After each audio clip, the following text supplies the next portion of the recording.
હે ગાઈસ, તો હાલો હું તમને પૂરી પ્રોસેસ બતાવું કે આપણે કિટ કયા હિસાબે તૈયાર થાય છે.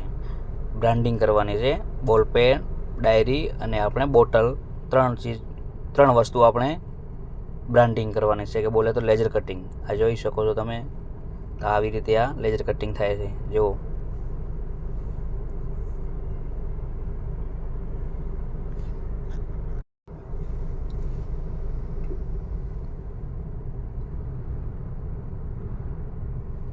તો આપણે ફાઇનલી બોટલ તૈયાર કરી નાખી છે. અને હાલો હું તમને પૂરી કીટ બતાવું.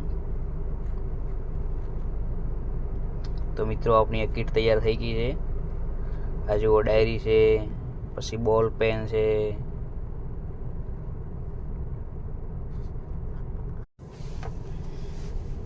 તો મિત્રો આપણે આવી રીતે આ કીટ તૈયાર થાય છે. જોઈ શકો છો તમે, આપણે આ બધું મટીરિયલ છે.